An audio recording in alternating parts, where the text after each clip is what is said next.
এখনও যারা ফেসবুক অ্যাডে শুধুমাত্র মেসেজ ক্যাম্পেইন করে বিজনেসের অপারেশন চালাচ্ছেন বা শুধুমাত্র ফেসবুক পেজের উপর ডিপেন্ড করে বিজনেস কন্টিনিউ করছেন, তাদের জন্য খুবই গুরুত্বপূর্ণ নিউজ শেয়ার করছি।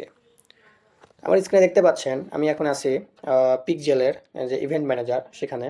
সেখানে গিয়ে এই রিসেন্টলি একটা জিনিস লক্ষ্য করলাম, সেটা হচ্ছে একটা ই কমার্স বিজনেসের যদি ওয়েবসাইট থাকে তাহলে ফেসবুকের পিকজেল সেটা কিভাবে আসলে ওই ওয়েবসাইটের ইনফোগুলো নিয়ে আপনার অ্যাডের যে অপটিমাইজেশন বা কস্ট পার রেজাল্ট যেটা আমাদের গোল থাকে সেটা কিভাবে অপটিমাইজ করবে, একটা ওয়েবসাইটের থ্রুতে কতটা আসলে এই জিনিসটা ইমপ্রুভ করা পসিবল, সেই জিনিসটাই আমি আপনাদেরকে একটু শেয়ার করতে চাচ্ছি। দেখেন, এই জিনিসটা রিসেন্টলি আপডেট আসছে যে Meta pixel setting automatically include more detail page and product info. আপনার ওয়েবসাইটে যদি পিক্সেলটা ইন্টিগ্রেট করা থাকে তাহলে সেই ওয়েবসাইট বা ল্যান্ডিং পেজ আসলে কি প্রোডাক্ট নিয়ে বানানো হয়েছে বা এটা অ্যাকচুয়াল নিড কাদের, মানে সেই এটা জিনিসটা তখনই বুঝতে পারবে যখন ওই প্রোডাক্টের অনেক ডিটেলস আসলে মেটা পড়তে পারবে বা রিড করতে পারবে। মেটার এআই যদি একটা প্রোডাক্টের ইনফো অনেক বেশি পড়তে পারে, সে কিন্তু সেই প্রোডাক্টের যে আইডিয়াল কাস্টমার সেটা খুঁজে বের করতে পারে খুবই সহজে। তো সেই আপডেটটাই নিয়ে আসছে। দেখেন এখানে যদি ক্লিক করি দেখতে পাচ্ছেন বেসিক পেজ ইনফো, মানে আপনার যে পেজের টাইটেল, যে পেজের হেডলাইন যেটা থাকে, যে পেজের হেডলাইনে যদি সামার সেল লেখা থাকে তাহলে বুঝতেই পারছেন তাহলে সে এই প্রোডাক্টটা আসলে কাদের জন্য বা কাদের জন্য হতে পারে সেটা কিন্তু খুব ইজিলি মেটা এটা বুঝতে বুঝতে পারবে।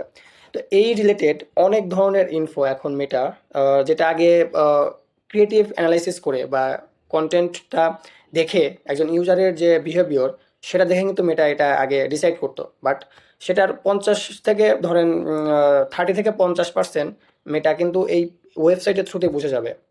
আপনার অ্যাড রান করার পূর্বেই মেটা বুঝে যাবে যে এই প্রোডাক্টটা আসলে কার জন্য তৈরি করা হয়েছে বা কোন ক্যাটাগরির অডিয়েন্সের জন্য তৈরি করা হয়েছে।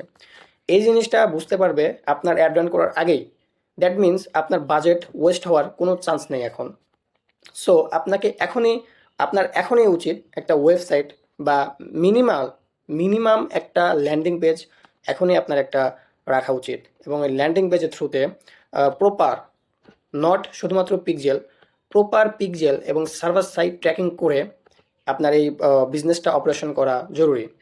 এক্ষেত্রে আপনি মেসেজের থ্রুতে যে অর্ডারটা পাবেন তার অনেক অনেক কম খরচেই এই ওয়েবসাইটের থ্রুতে আপনি হচ্ছে অ্যাড রান করে আপনার প্রোডাক্টের পার্সেল নিয়ে আসতে পারবেন।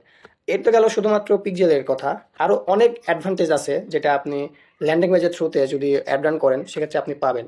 মেসেজের থ্রুতে আপনি হচ্ছে বেসিক যে জিনিস যেটা আপনি শুরু করতে পারেন, যারা হচ্ছে নতুন বিজনেস রান করতেছে, নতুন নতুন হিসেবে বিজনেস মানে নতুন হিসেবে ফেসবুকে জয়েন হচ্ছে বিজনেস করার জন্য, তারা শুধুমাত্র মেসেজে যেতে পারে। বাট আপনি অলরেডি অনেকদিন ধরেই কন্টিনিউ করছেন সেক্ষেত্রে আপনার উচিত এখনই একটা ওয়েবসাইট অথবা মিনিমাম একটা ল্যান্ডিং পেজ ডেভেলপ করে আপনার বিজনেসটাকে আরও প্রপারভাবে ফেসবুকের ফেসবুকের হেল্প নিয়ে প্রপারভাবে গ্রো করা উচিত।